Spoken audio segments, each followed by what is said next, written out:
He swallowed, the movement visible in his taut throat, a nervous bobbing of his Adam's apple. "Yes, Commodore. Sir." His mind, trained for order, steeped in the meticulous minutiae of naval regulation and the exact numerical categorization of every conceivable item, scrambled frantically to reconcile this outlandish demand with the hallowed pages of the standard Naval Supply Catalog. He was prepared for anything.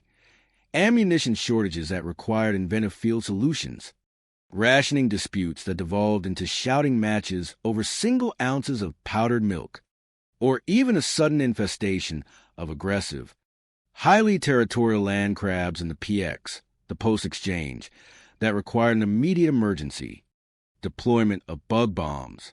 But garter belts? That was firmly, unequivocally, outside the quick-step purview of expected combat logistics. The very concept sent a disquieting, utterly unmilitary shiver down his spine. It felt personal. Bumble slammed his fist down again, a heavy, resounding thud that rattled the entire desk, sending pens scattering like fleeing battalions. This time, the impact sent tremors through a half-empty glass of what appeared to be muddy, brackish water, the color of stale bilge, but which Bumble, with unwavering conviction, swore was freshly purified spring water, filtered personally through 3 layers of coconut husks, and a salvage coffee filter.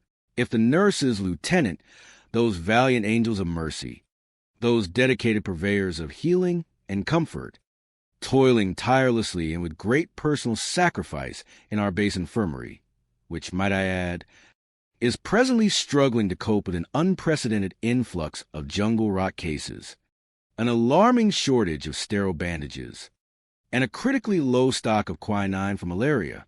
But I digress. If those nurses, the very backbone of our healing infrastructure, need garter belts, Lieutenant, then you snap to it. Do you hear me? You move with alacrity. I mean, you shake a leg, perform a veritable fandango of procurement. You perform miracles of requisitioning. Oh, you know what I mean, man. A sense of immediate and overwhelming urgency. Quick step. Immediate and unequivocal action. This is not a request. It is a directive from the highest echelons of this command. He leaned forward, his crimson face mere inches from Quickstep's nose, his breath, hot and smelling faintly of stale cigars and antacids, washing over the younger officer. This is a matter of morale. Quickstep, utmost critical, indispensable moral. Do you comprehend the existential gravity of a lack of proper foundational undergarments in wartime?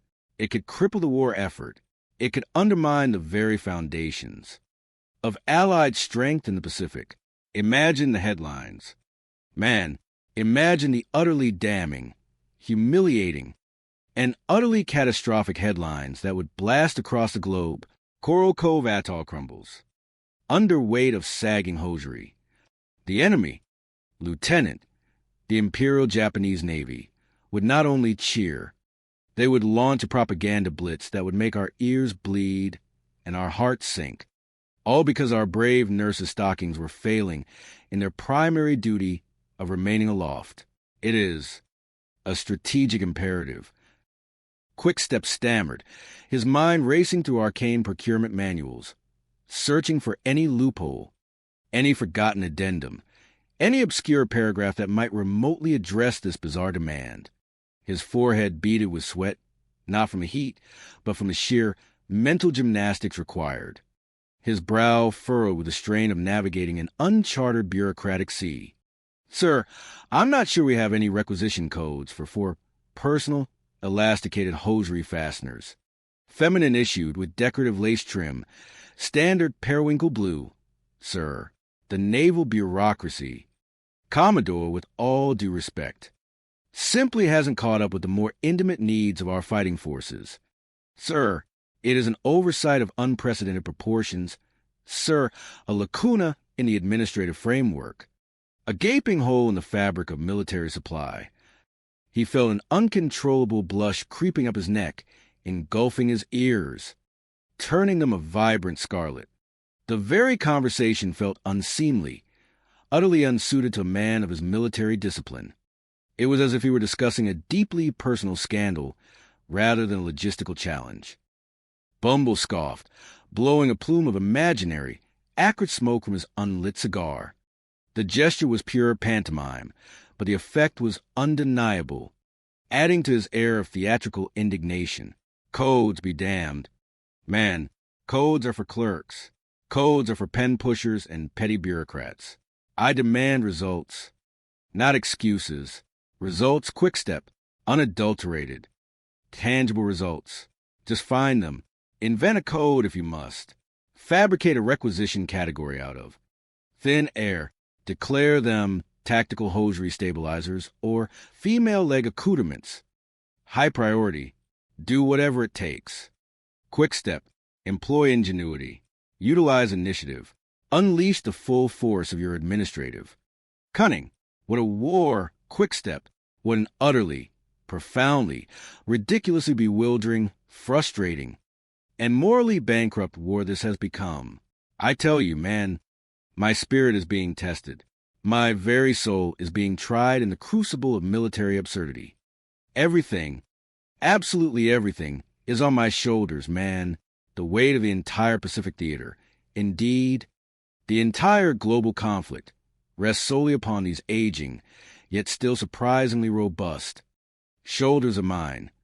He dramatically slapped both shoulders for emphasis, grunting slightly with the effort, causing a fresh tremor to ripple through his desk and a nearby pile of urgent dispatches to slide. Perilously close to the edge, a lone, petrified cockroach, its antennae twitching nervously, scuttled across a pile of urgent messages, seeking refuge in the darkest corner of the office, fleeing the imminent chaos. Even the cockroach, it seemed, sensed the encroaching madness. Just as Quickstep was about to offer a formal apology for the perceived burden of existence, for the sheer audacity of being a living organism, while Bumble bore the weight of the world, for the cosmic injustice of having to breathe the same air as his distressed Commodore, Private Chippy Chuckles, Bumble's perpetually breathless junior aide, burst into the office like a startled jackrabbit shot from a cannon. Chippy, a nervous young man whose cap was always askew, a testament to his habit of constantly running into door frames during moments of panic, and whose glasses perpetually threatened to slide off his nose, usually during moments of extreme urgency, when he needed them most, skidded to a halt with an audible squeak of his worn sandals. His face was a mask of sheer terror, his uniform damp with perspiration. He clutched a crumpled telex form, the paper already damp with his perspiration, as if it were a ticking hand grenade, sweat beading profusely on his forehead. "Commodore, sir, urgent communique, sir," Chippy blurted, barely pausing to inhale, his chest heaving with exertion, his breath coming in ragged gasps. "I just got a message from a pal of mine at Conflict Central. Sir," an intercepted coded burst. "Sir, from a highly classified channel. Sir, highly classified, sir. It's bleeding red, sir." His voice was a breathless, high-pitched squeak, strained to the point of breaking, a sound reminiscent of a rusty hinge. "Admiral, Iron Jaw Jericho Jawbreaker is arriving today on a sneak inspection. Sir, an unscheduled, unexpected, unannounced early arrival, ahead of schedule, totally unexpected. Sir, he's bypassing all usual protocols."